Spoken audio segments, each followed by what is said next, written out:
तो लीजिए प्यारे विद्यार्थियों, आज हम यहाँ पर देखेंगे वार्षिक मूल्यांकन सत्र 2025-26 के लिए कक्षा 7 के विज्ञान विषय के पूरे क्वेश्चन पेपर को और इस क्वेश्चन पेपर के पूरे सॉल्यूशन को। तो चलो अपन जल्दी से आगे बढ़ते हैं, समझते हैं कि वार्षिक मूल्यांकन कक्षा 7 का आपका विज्ञान विषय का पेपर परीक्षा में कैसा पूछा जाएगा। ए टू जेड सभी के सभी क्वेश्चन और उन सभी क्वेश्चन के उत्तर प्यारे बच्चों देखो मेरे द्वारा यहाँ से आपको बताए जाएंगे। एक भी क्वेश्चन का उत्तर आपका यहाँ से मिस नहीं होगा, ठीक है। तो चलो अपन जल्दी से आगे बढ़ते हैं, समझ लेते हैं कि वार्षिक मूल्यांकन सत्र 2025-26 का कक्षा 7 का आपका विज्ञान विषय का पेपर परीक्षा में कैसा पूछा जा रहा है, ठीक है। ए टू जेड सभी के सभी क्वेश्चन और उन सभी क्वेश्चन के उत्तर प्यारे बच्चों अपन यहाँ से देखेंगे। एक भी क्वेश्चन का उत्तर आपका यहाँ से मिस नहीं होगा।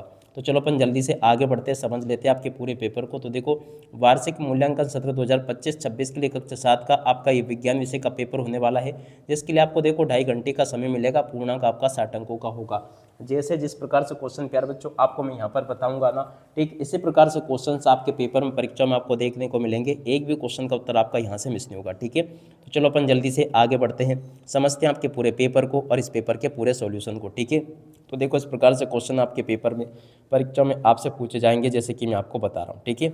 एक एक करके सभी के सभी क्वेश्चन के उत्तर आप लोग देख लीजिएगा। प्रकाश संश्लेषण के लिए आवश्यक गैस कौन सी है? तो देखो प्रकाश संश्लेषण के लिए आवश्यक गैस है कार्बन डाइऑक्साइड, ठीक है, याद रखना कार्बन डाइऑक्साइड प्यारे बच्चों देखो प्रकाश संश्लेषण के लिए आवश्यक गैस है। अगला क्वेश्चन पढ़ते हैं, ऊष्मा का सबसे अच्छा चालक कौन सा है? तो देखो प्यारे बच्चों ऊष्मा का सबसे अच्छा चालक क्या होगा? प्लास्टिक, लकड़ी, लोहा या हवा? तो देखो यहाँ से इस क्वेश्चन का उत्तर आपका आ जाएगा लोहा, ठीक है ना। ग नंबर इस क्वेश्चन का उत्तर होगा। अब अगला क्वेश्चन पढ़ते हैं, अम्ल का स्वाद कैसा होता है? तो देखो प्यारे बच्चों अम्ल का स्वाद कैसा होता है आप सब लोगों को पता होगा, खट्टा होता है। अम्ल का स्वाद कैसा होता है? खट्टा होता है। अब अगला क्वेश्चन, विद्युत धारा के तापीय प्रभाव का उपयोग किस में होता है? देखो चौथे नंबर का जो क्वेश्चन पूछा ना, विद्युत धारा के तापीय प्रभाव का उपयोग किस में होता है? तो देखो इस क्वेश्चन का उत्तर आपका आ जाएगा बल्ब, पंखा, मोटर, लाउड स्पीकर। तो देखो इसका उत्तर आपका होगा बल्ब में होता है, ठीक है ना। का नंबर का प्यार बच्चों इस क्वेश्चन का उत्तर होगा। जिस प्रकार से क्वेश्चन मैं आपको बता रहा हूँ ना, ठीक इसी प्रकार से क्वेश्चंस आपके पेपर में परीक्षा में आपको देखने को मिलेंगे। एक भी क्वेश्चन का आंसर प्यारे विद्यार्थियों देखो यहाँ से आपका मिस नहीं होगा। अगर आप भी अपने इस पेपर में टॉपर बनना चाहते हो ना, तो पूरा का पूरा वीडियो अच्छी प्रकार से देख कर जाना, क्योंकि देखो अगर आपने इस पूरे वीडियो को अच्छे से देख लिया ना, तो एक भी क्वेश्चन का आंसर प्यारे विद्यार्थियों देखो यहाँ से आपका मिस नहीं होगा, ठीक है। अब चलो अपन जल्दी से आगे बढ़ते हैं, समझते हैं आपके आगे के पूरे पेपर को और इस पेपर के पूरे सॉल्यूशन को। तो देखो यहाँ तक के क्वेश्चन के आंसर तो मैंने आपको बता दिए, और इसके बाद में जो आगे क्वेश्चन पूछे हैं, जैसे कि निम्न में से कौन सा एक रासायनिक परिवर्तन है? पानी का उबलना, लकड़ी का कटना, लोहे में जंग लगना या बर्फ का पिघलना? तो देखो प्यारे विद्यार्थियों लोहे में जंग लगना एक रासायनिक परिवर्तन होगा। ग नंबर इस क्वेश्चन का उत्तर होगा, ठीक है। उसके बाद में देखो यहाँ से इन प्रश्नों को पढ़ लीजिएगा। पौधों में पत्तियों में हरे रंग का वर्णक कहलाता है। तो देखो प्यारे विद्यार्थियों पौधों में पत्तियों के हरे रंग का वर्णक क्या कहलाता है? क्लोरोफिल। तो देखो यहाँ से आपको इन क्वेश्चन के उत्तर को देख लेना है, क्या उत्तर होगा इसका? क्लोरोफिल इस क्वेश्चन का उत्तर आ जाएगा। याद रखना मापन की मूल इकाई है, देखो प्यारे विद्यार्थियों मापन की मूल इकाई क्या होगी? मीटर। तो यहाँ से आपको मीटर लिख देना है। और अब अगला क्वेश्चन, पवन तूफान और चक्रवात के कारण बनते हैं। पवन तूफान और चक्रवात के कारण क्या बनते हैं? तो देखो प्यारे विद्यार्थियों पवन तूफान और चक्रवात के कारण, तो देखो पवन तूफान और चक्रवात वायु दाब के कारण बनते हैं। क्या लिखोगे यहाँ पे? वायु दाब, ठीक है ना। वायु दाब प्यारे विद्यार्थियों आपको इस प्रकार से इस क्वेश्चन के आंसर को देख लेना है। पूरा का पूरा आप लोग इस क्वेश्चन के उत्तर को अच्छे से याद रखना। अगला क्वेश्चन पढ़ते हैं, जल की कमी से होने वाली बीमारी है। देखो प्यारे विद्यार्थियों जल की कमी से होने वाली बीमारी का नाम क्या है? यहाँ से आपको लिख देना है निर्जलीकरण। क्या लिखोगे? निर्जलीकरण प्यारे विद्यार्थियों जल की कमी से होने वाली बीमारी का नाम है। अगला क्वेश्चन, जीवों में श्वसन के दौरान गैस बाहर निकलती है। देखो प्यारे विद्यार्थियों 10वें नंबर का जो क्वेश्चन पूछा ना, जीवों में श्वसन के दौरान कार्बन डाइऑक्साइड गैस बाहर निकलती है, ठीक है ना। तो क्या लिखोगे?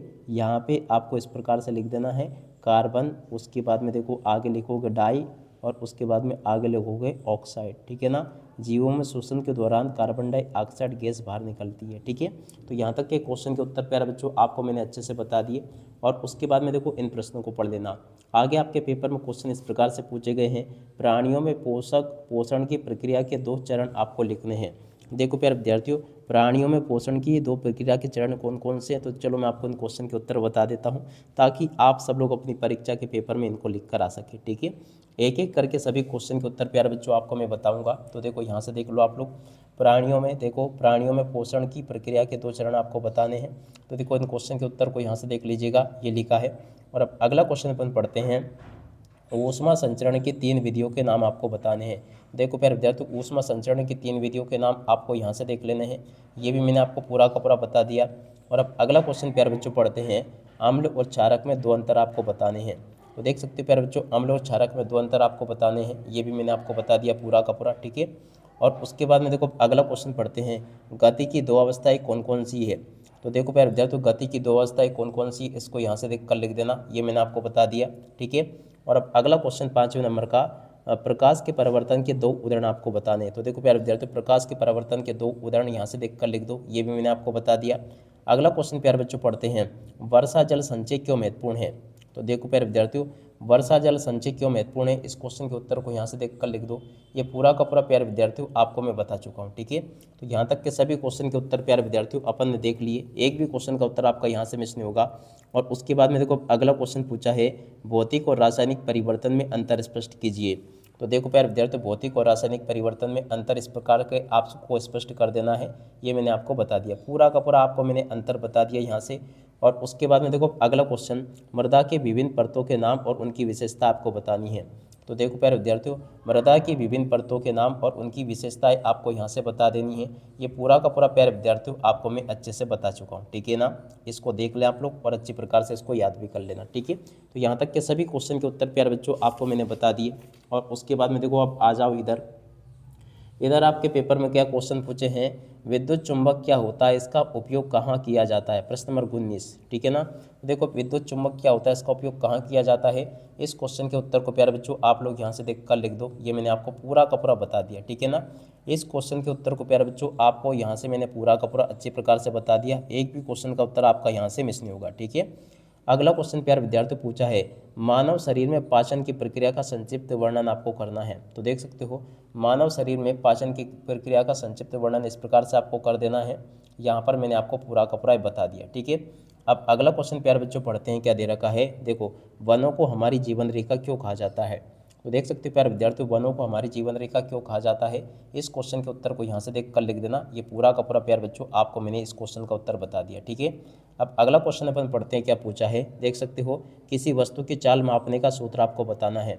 तो देखो प्यारे विद्यार्थियों, किसी वस्तु की चाल मापने का सूत्र ये लिखा है, यहाँ तक का पूरा का पूरा प्यारे बच्चों आपको मैंने अच्छे प्रकार से बता दिया। और उसके बाद में देखो अगला क्वेश्चन, प्रकाश के परावर्तन के नियम क्या है, किरण आरेख की सहायता से आपको बताना है। ठीक है, तो देखो प्यारे विद्यार्थियों, प्रकाश के परावर्तन के नियम क्या है, किरण आरेख की सहायता से आपको ये यहाँ से बता देना है, इस क्वेश्चन का उत्तर ये लिखा। ठीक है, तो ये भी मैंने आपको बता दिया अच्छे से। और उसके बाद में देखो अगला क्वेश्चन पढ़ते हैं, मानव हृदय की संरचना का नामांकित चित्र बनाकर उसके कार्य आपको बताने हैं। ठीक है ना, तो मानव हृदय की संरचना का नामांकित चित्र बनाकर उसके कार्य आपको इस प्रकार से लिख देने हैं। ये प्यारे बच्चों देखो मैंने आपको पूरा का पूरा उत्तर बता दिया। ठीक है, और अब अगला क्वेश्चन प्यारे बच्चों पूछा आपके पेपर में, देख सकते हो, मौसम और जलवायु में अंतर आपको बताना। ठीक है, तो देखो मौसम और जलवायु में अंतर यहाँ से देख कर लिख देना, ये भी प्यारे विद्यार्थियों आपको मैंने पूरा का पूरा ये अच्छे से बता दिया। ठीक है, तो मौसम जलवायु में अंतर प्यारे बच्चों देखो ये लिखा है, इसको भी देख कर लिख देना।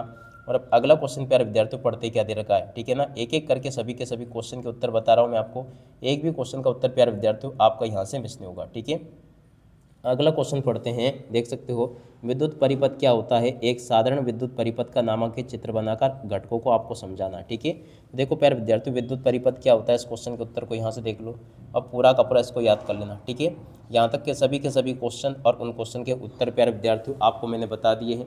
उम्मीद करता हूँ कि ये आपको अच्छे प्रकार से समझ में जरूर आ गए होगा, पूरा का पूरा क्वेश्चन पेपर अच्छे से आप लोग याद करके जाना।